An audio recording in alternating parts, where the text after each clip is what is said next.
नमस्कार मेरे प्यारे साथियों, स्वागत करते हैं आप सभी लोगों का एक बार फिर से अपने परिवार एग्री नॉलेज प्लाजा में। उम्मीद करता हूं आप सभी लोग स्वस्थ होंगे और बहुत ही शानदार होंगे। तो आप लोगों की क्लास का टाइम हो चुका है, सभी लोग जल्दी से क्लास में जुड़ जाएंगे और क्लास को एक बार शेयर भी कर देंगे अपने दोस्तों के पास। और आज आप लोगों की जीके की क्लास होने वाली है। जैसा कि आप लोगों को पता है, डेली शाम को 7 बजे आप लोगों की क्लास चलती है। डेली शाम को 7 PM पे आप लोगों की क्लास चलती है। तो आप लोग इस क्लास को देखा करिएगा और इसमें अगर आप लोगों को कुछ अलग से चीज़ें बताई जाती हैं तो आप लोग एक कॉपी पेन लेके भी बैठेंगे, उस पर नोट करते चलेंगे। ये जो आप लोगों की जो 45 दिन की सीरीज चल रही है, बहुत ही इंपॉर्टेंट यहाँ पे क्वेश्चन कराए जा रहे हैं। तो सारी क्लासेस को आप लोगों को अटेंड करना है। और यहाँ पे इसकी एक टेस्ट सीरीज भी चल रही है। टेस्ट सीरीज भी चल रही है, वो अगर आप लोगों को चाहिए उसमें आप लोगों को ये जो क्लास चलती है इसका PDF भी मिल जाएगा, MCQ मिल जाएंगे, आप लोगों को प्रैक्टिस सेट मिल जाएंगे और आप लोगों को कुछ शॉर्ट नोट्स भी मिल जाएंगे। तो इसके बारे में आप लोगों को यहाँ पे थोड़ा बता देते हैं। पे एक जीके की अलग से टेस्ट सीरीज चल रही है, यानी इसमें आप लोगों को केवल जीके प्रोवाइड किया जाएगा जिन लोगों को, और सारे सब्जेक्ट जिन लोगों के तैयार हैं या खुद से कर सकते हैं। जीके जिन लोगों को प्रॉब्लम दे रहा है तो उन लोगों के लिए जीके की अलग से टेस्ट सीरीज चालू की गई है। इसमें आप लोगों को 1000+ क्वेश्चन होंगे। पिछले प्रीवियस 7 से 8 साल के आप लोगों को क्वेश्चन पेपर मिल जाएंगे, शॉर्ट नोट्स मिल जाएंगे आप लोगों को जीके के।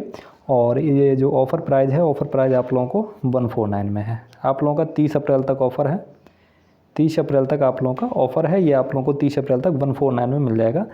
और यहाँ पे आप लोगों के लिए व्हाट्सएप नंबर नीचे दिया हुआ है। व्हाट्सएप नंबर पे आप लोग मैसेज कर देंगे, वहाँ पे आप लोगों को पेमेंट करने के लिए QR कोड प्रोवाइड कर दिया जाएगा। UG के लिए अलग से है टेस्ट सीरीज, UG वाला भी दिखा देते हैं। देखिए UG के लिए ये PAG ग्रुप के लिए है, PAG ग्रुप के लिए है। PCB, PCM और PG वाले जो हैं वो GK वाला टेस्ट सीरीज ले लेंगे, PAG वाले ये वाला टेस्ट सीरीज ले जाएंगे। इसमें आप लोगों को 2500+ क्वेश्चन मिल जाएंगे, PYQ मिल जाएंगे, शॉर्ट नोट्स मिल जाएंगे। PYQ पिछले 7 से 8 साल के आप लोगों को मिल जाएंगे। और ये आप लोगों का ऑफ़र प्राइस 299 है। कितना? 299 में यहाँ पे आप लोगों को मिल जाएगा। और भी कुछ इंपॉर्टेंट चीज़ें होंगी, वो सारी की सारी चीज़ें आप लोगों को यहीं पे प्रोवाइड कर दी जाएंगी। ये जो आप लोगों की डेली क्लास चलेगी इसका भी PDF आप लोगों को यहीं पे मिल जाएगा। और आप लोगों को नीचे व्हाट्सएप नंबर दिया हुआ है, वहाँ पे आप लोग मैसेज करेंगे। अगर इसको चाहिए तो आप लोग वहाँ पे मैसेज करेंगे, आप लोगों को QR कोड प्रोवाइड कर दिया जाएगा और आप लोग उसके पेमेंट करके उस पर ज्वाइन हो सकते हैं। अब चलिए अब अपनी क्लास पे चलते हैं। ये जो पिछले जो फिज़िक्स और केमिस्ट्री के क्वेश्चन दिए हुए हैं ये हम लोगों ने कर लिए थे। अब आज हम लोग जीके के क्वेश्चन करेंगे। तो जीके का पहला क्वेश्चन है, भारत के साथ सबसे छोटी थल सीमा किसकी है? भारत के साथ सबसे छोटी थल सीमा किसकी है, ये आप लोगों को बताना है। चीन, बांग्लादेश, अफगानिस्तान या श्रीलंका? आप लोग फटाफट आंसर करिए इसका। भारत के साथ सबसे छोटी थल सीमा किसकी है? तो देखिए, भारत के साथ सबसे छोटी थल सीमा कौन साझा करता है? सबसे छोटी थल सीमा जो है वो अफ़गानिस्तान साझा करता है। कौन? अफ़गानिस्तान जो है वो सबसे छोटी थल सीमा कितना? 106 किलोमीटर की।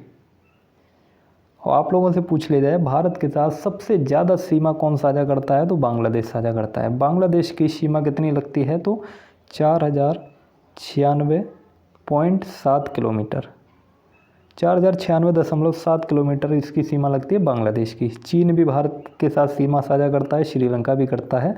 तो ये सारे देश जो हैं वो भारत के साथ सीमा साझा करते हैं। टोटल कितने देश करते हैं आप लोग कमेंट सेक्शन में कमेंट करके बताएंगे। अगला क्वेश्चन देखिएगा। अगला क्वेश्चन है, क्षेत्रफल के अनुसार यूपी का स्थान। क्षेत्रफल के अनुसार देखा जाए तो उत्तर प्रदेश का कौन सा स्थान है? जनसंख्या में तो आप लोगों को पता है, कि पहला स्थान है यूपी का। और क्षेत्रफल के अनुसार बात करें तो क्षेत्रफल के अनुसार देखिए, पहले नंबर पे राजस्थान आ जाता है, दूसरे नंबर पे मध्य प्रदेश आ जाता है, तीसरे नंबर पे महाराष्ट्र आ जाता है और चौथे नंबर पे यूपी आ जाता है। तो कौन सा स्थान है? चौथा स्थान है। तो यहाँ पे चौथा वाला जो कौन ऑप्शन है वो बिल्कुल करेक्ट हो जाएगा। अब अगला क्वेश्चन देखिएगा। अगला क्वेश्चन यहाँ पे आप लोगों को दिया हुआ है, सबसे पुरानी पर्वत श्रृंखला कौन सी है? सबसे पुरानी पर्वत श्रृंखला कौन सी है? हिमालय, सतपुड़ा, अरावली या नागा? तो सबसे पुरानी पर्वत श्रृंखला कौन सी है? ये है अरावली। अरावली पर्वत श्रृंखला जो है ये सबसे पुरानी पर्वत श्रृंखला है। अगला क्वेश्चन देखते हैं। अगला क्वेश्चन है यहाँ पे, भारत में डाक विभाग तथा लोक कार्य विभाग की स्थापना किसने की? भारत में डाक विभाग तथा लोक कार्य विभाग की स्थापना किसने की? तो ये आप लोग याद रखिएगा, नोट कर लीजिए इसको। किसने की थी? लॉर्ड मेयो ने की थी। किसने? लॉर्ड मेयो ने की थी। कब की थी? तो ये भी आप लोग लिख लीजिएगा, 1854 में की थी। किसने? 1854 में लॉर्ड मेयो ने की थी। अगला क्वेश्चन देखिएगा। अगला क्वेश्चन है, प्रतिशत के अनुसार सर्वाधिक वन क्षेत्र वाला राज्य। अगर परसेंटेज के अनुसार बात की जाए तो सबसे अधिक वन क्षेत्र वाला राज्य कौन सा है? तो सबसे अधिक परसेंट के अनुसार, देखिए परसेंट के अनुसार बात कर रहे हैं। एरिया में तो आप लोगों का मध्य प्रदेश है। अगर एरिया में देखें तो एरिया सबसे ज़्यादा वन का जो वन है उनका सबसे ज़्यादा एरिया कहाँ है? मध्य प्रदेश में। लेकिन परसेंट के अनुसार देखा जाए, यानी उसका 100% एरिया जितना है उसमें सबसे ज़्यादा परसेंट एरिया कितना वन क्षेत्र है? परसेंट के अनुसार देखेंगे तो परसेंट के अनुसार हो जाएगा मिजोरम। कौन सा? मिजोरम। परसेंट के अनुसार देखें तो मिजोरम। दोनों चीज़ आप लोग याद रखिएगा। और अगर क्षेत्रफल के अनुसार देखें तो मध्य प्रदेश, क्योंकि मध्य प्रदेश आप लोगों को पता है बड़ा राज्य है, मिजोरम छोटा राज्य है। तो जितना बड़ा है उसकी तुलना में जो मध्य प्रदेश में जो मिजोरम में वन है वो ज़्यादा है मध्य प्रदेश की तुलना में। अगला क्वेश्चन देखिएगा, नेपानगर प्रसिद्ध है। नेपानगर जो है वो किसके लिए प्रसिद्ध है? तो नेपानगर आप लोग याद रखिएगा कागज़ उद्योग के लिए। किसके लिए? कागज़ उद्योग के लिए प्रसिद्ध है नेपानगर।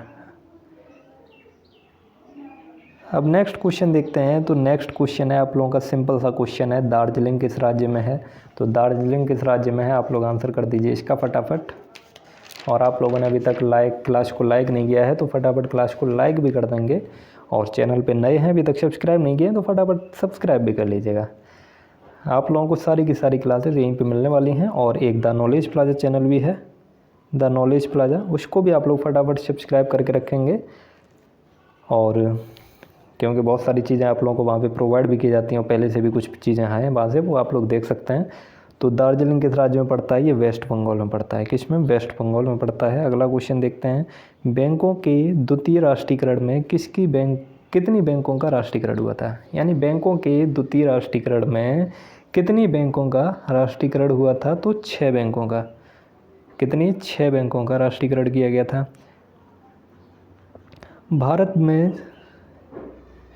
भारत जनगणना 2011 के अनुसार लिंगानुपात, भारत का लिंगानुपात पूछा है आप लोगों से 2011 की जनगणना के अनुसार। अभी 2011 की जनगणना का ही डेटा मान्य है, आगे की जनगणना का भी कोई ऑफिशियल डेटा नहीं आया है, इसलिए अभी मान्य नहीं है।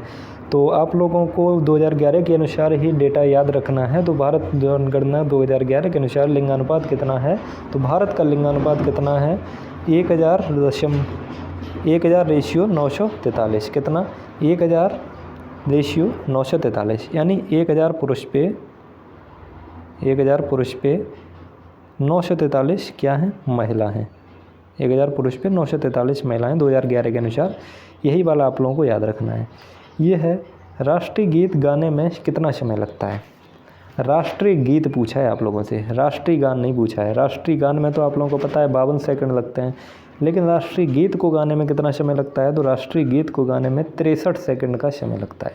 कितना? 63 सेकंड का समय लगता है राष्ट्रीय गीत को गाने में। अगला क्वेश्चन देखिएगा, यहाँ पे अगला क्वेश्चन दिया हुआ है। अगला क्वेश्चन है, मोहनजोदड़ो किस नदी पर बसा है? मोहनजोदड़ो किस नदी पर बसा है? तो मोहनजोदड़ो जो है ये सिंधु नदी पर बसा है। आप लोगों को पता भी होगा, और नहीं पता है तो आप लोग याद कर लीजिएगा। मोहनजोदड़ो जो है वो सिंधु नदी पर बसा हुआ है। और अगला क्वेश्चन देखते हैं। अगला क्वेश्चन दिया हुआ है यहाँ पे, भारत से सबसे आखिरी में कौन उपनिवेश गया? भारत से सबसे आखिरी में कौन उपनिवेश गया? तो सबसे आखिरी में देखिए आने का क्रम देखें तो आने का क्रम सबसे पहले आए थे पुर्तगाली पहले नंबर पे आए, दूसरे नंबर पे आए डच, तीसरे नंबर पे आए अंग्रेज और चौथे नंबर पे आए डेनिश। और गए सबसे बाद में कौन? पुर्तगाली सबसे बाद में गए। यानी पुर्तगाली आए सबसे पहले और गए सबसे बाद में। तो आप लोगों से पूछा है कि सबसे बाद में कौन उपनिवेश गया? तो सबसे बाद में गए थे पुर्तगाली। तो इसका राइट आंसर क्या हो जाएगा? पुर्तगाली। सबसे पहले आया कौन ये पूछे तो भी आप लोगों का पुर्तगाली होगा। सबसे बाद में गया कौन? तो अब भी आप लोगों का पुर्तगाली इसका आंसर होगा। अगला क्वेश्चन दिया हुआ है, अगला क्वेश्चन है सर्वेंट्स ऑफ इंडिया सोसाइटी की स्थापना किसने की। सर्वेंट्स ऑफ इंडिया सोसाइटी की स्थापना किसने की थी। तो इम्पोर्टेंट क्वेश्चन है, आप लोग याद रखिएगा इसको, गोपाल कृष्ण गोखले ने। सर्वेंट्स ऑफ इंडिया सोसाइटी की स्थापना गोपाल कृष्ण गोखले ने की थी। इम्पोर्टेंट क्वेश्चन है, याद रखिएगा आप लोग। अब अगला क्वेश्चन दिया हुआ है, मूल अधिकार किन अनुच्छेदों में वर्णित हैं। मूल अधिकार किन अनुच्छेदों में वर्णित हैं। तो मूल अधिकार 14 से 32 अनुच्छेद जो है ये बिल्कुल इसका सही आंसर हो जाएगा। वैसे आप लोग इसको 12 से 35 भी लिख सकते हैं। 12 से 35 में मूल अधिकार जो हैं वो दिए हुए हैं और यहाँ पे 12 से 35 आंसर नहीं दिया है, तो 14 से 32 जो है वो बिल्कुल सही आंसर हो जाएगा इसका। तो ये जो PDF है ये आप लोगों का यहीं पे समाप्त होता है। तो ये PDF आप लोगों को वहीं पे जो पेड बैच बना हुआ है वहाँ पे प्रोवाइड कर दिया जाएगा, क्योंकि सारी क्लासेस का PDF आप लोगों को वहीं पे मिलता है, तो इसका भी PDF आप लोगों को वहीं पे मिल जाएगा। देखिए पेड बैच में और क्या क्या आप लोगों को दिया जाता है तो आप लोगों को यहाँ पे बता देते हैं लास्ट में, जिन लोगों को इंटरेस्ट है वो लोग सुन लेंगे।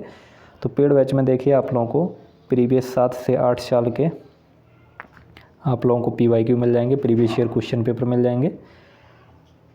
2500 प्लस आप लोगों को क्वेश्चन मिलेंगे प्रैक्टिस करने के लिए। 4 आप लोगों को फुल लेंथ टेस्ट मिलेगा। फुल लेंथ टेस्ट मिलेगा 4 आप लोगों को, जैसा आप लोगों को यूपी गेटेड एग्जाम में पूछा जाएगा उसी हिसाब से आप लोगों को यहाँ पे मिलेगा। और आप लोगों को यहाँ पे कुछ शॉर्ट नोट्स भी प्रोवाइड किए जाएंगे, कुछ शॉर्ट नोट्स भी आप लोगों को यहाँ पे मिलने वाले हैं। तो यहाँ पे अगर आप लोग इसको परचेज करना चाहते हैं तो शुरुआत में आप लोगों को दिखाया था, शुरुआत में वीडियो में देख लेंगे। और अगर आप लोग इसको परचेज करना चाहते हैं तो आप लोग इस नंबर पे मैसेज करेंगे 6392 57 63 50। यहाँ पे आप लोग मैसेज करेंगे तो आप लोगों को बता दिया जाएगा बैच के बारे में। चलिए मिलते हैं आप लोगों को फिर कल वाली क्लास में, तब तक के लिए ख्याल रखिए अपना। अगर आप लोगों को क्लास अच्छी लगी है तो इसको लाइक ज़रूर कर दीजिएगा, चैनल पे नए हैं तो चैनल को भी सब्सक्राइब करके रखिएगा। मिलते हैं आप लोगों को नेक्स्ट वीडियो में, तब तक के लिए ख्याल रखिए अपना, तैयारी करते रहिए। जय हिंद, वंदे मातरम।